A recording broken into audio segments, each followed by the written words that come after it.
Hello, Dr. Coker here, and this is a guide to Mount Ordeals on normal difficulty, where you will face Rubicante. We've now encountered all 4 elemental lords from Final Fantasy XIV. Please like and subscribe. I'm releasing guides for every story dungeon and trial in the game, so you always know what's coming. Let's get started.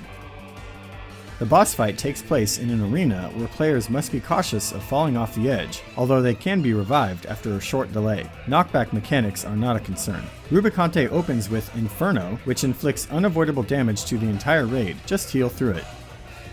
Then he'll wave his hands and make a fancy flaming background. This is followed by Ordeal of Purgation, which summons 3 concentric circles on the arena, each containing blue fuses. Watch the orange line to see which triangle around the edge he's going to strike, then stand near the edge but away from that triangle. A large triangular AoE will then blast across the floor. He will do this twice. Shattering Heat is a simple tank buster. Just use mitigation and healing as needed. Rubicante will then do various casts that put AoE markers all over the place. First, you'll see circles spiraling around the floor, so you have to keep nudging along the perimeter to avoid being hit. While this is going, more circles will randomly appear under players, as well as a line AoE through the center. After the line AoE, there will be cones and a pizza pattern covering most of the floor as well. If you just keep moving and stay alert, you should always be able to find a safe place to stand. Generally, staying far from the boss makes this easier. After this AoE party is over, he'll wave his hand, changing the background again. He'll cast Ordeal of Purgation again, but this time there's a twist. You'll see arrows rotating around the purple middle section. This indicates that the middle section of the fuse will move before the explosion. You need to look and see where the fuse will lead after that rotation, then stand near the edge aside from the new target triangle.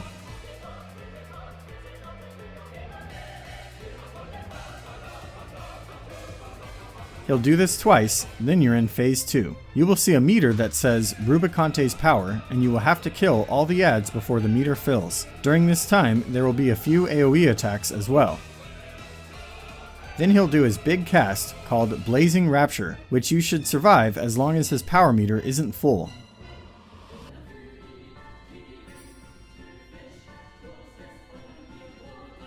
After this, you'll see a short cutscene, then you're in his final phase, where the boss transforms and gains new attacks. Inferno now marks each player with AoE markers that will inflict the bleeding debuff. Players must spread apart to avoid overlapping damage.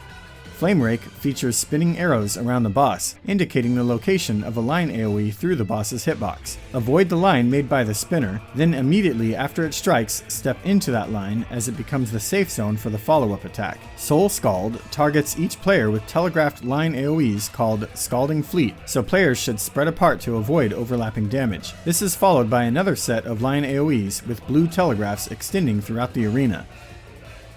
Dual Fire is a massive tank buster cleave aimed at both tanks, and the 2 of them need to avoid overlapping damage as well. Sweeping Immolation combines a marked half-room cleave with a stack marker on one player. Everyone should stack on the safe half of the floor. Everything else is rinse and repeat from here. And that's it for Mount Ordeals Normal Mode. Good luck and thanks for watching. Until next time.